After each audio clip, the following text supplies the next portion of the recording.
இந்த 2024 எலெக்ஷன்ல இந்த நரேந்திர மோடி மஸ்தான் ஆட்சி அமைக்கிறதுக்கு தேவைப்பட்ட தொகுதி 25 தொகுதி. அந்த 25 தொகுதியில இவங்க எப்படி ஜெயிச்சிருக்காங்க அப்படின்னா, காங்கிரஸ் விட வெறும் 33,000த்திற்கும் குறைவான வாக்குகளை வாங்கி தான் ஜெயிச்சிருக்காங்க.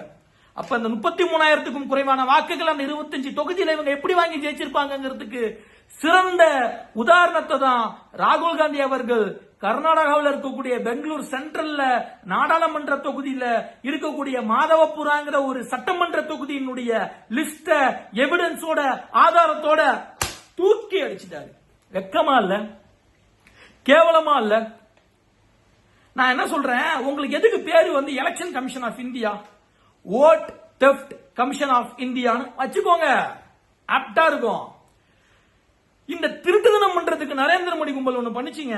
சுப்ரீம் கோர்ட்ல ஒரு ஆர்டர் வந்துச்சு. என்ன வந்துச்சு அப்படின்னா, தலைமை தேர்தல் ஆணையரை நியமனம் பண்ற அந்த குழுல யார் இருக்கணும்னா, பிரதமர், உச்சநீதிமன்ற தலைமை நீதிபதி, எதிர்கட்சி தலைவர், இப்படி இருக்கணும்னு இருந்துச்சு. இதுல யார் மெஜாரிட்டி ஓட்டு போடுறாங்களோ அவங்க சொல்றவங்க தான் அந்த இடத்துக்கு வரணும்னு இருந்துச்சு. இதுக்குள்ள அந்த மோடி மஸ்தான் குரூப் நாடாளுமன்றத்துல ஒரு ஸ்பெஷல் சட்டத்தை ஏற்றுறாங்க.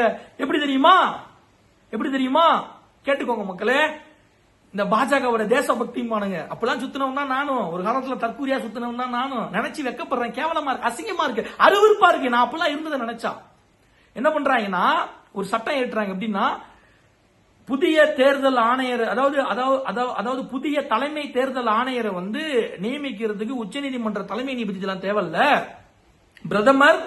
பிரதமரால் முன்மொழியப்பட்ட ஒன்றிய அமைச்சர், எதிர்கட்சி தலைவர். இப்ப இந்த 3 பேர்ல யாருக்கு மெஜாரிட்டி ஓட்டு? யாருக்கு?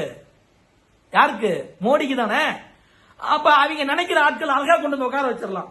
அதுக்காக சட்டத்தையே மாற்றி ஏற்றிட்டானுங்க. இப்ப இதெல்லாம் கேட்கறதுக்கு தான் ராகுல் காந்தி அவர்கள் சிசிடிவி ஃபுட்டேஜ் எல்லாம் கேட்கிறாங்க. ஆனா ஃபுட்டேஜ் அவசரமா டெலிட் பண்ணி விட்டானுங்க. சட்டமும் ஏற்றிட்டானுங்க. சிசிடிவி ஃபுட்டேஜ் எல்லாம் கொடுக்க கூடாது, அது சீக்ரெட், அது இந்தியாவினுடைய ரகசியம் அப்படின்னு வழக்கம் போல தேசபக்திங்கிற சாம்பார ஊத்தி மொழிவி இழுப்பிட்டானுங்க. ஏன்டாடி? இதுக்கு பேர் தான் தேசபக்தியா? இதுக்கு பேர் தான் நாட்டுப்பற்றா?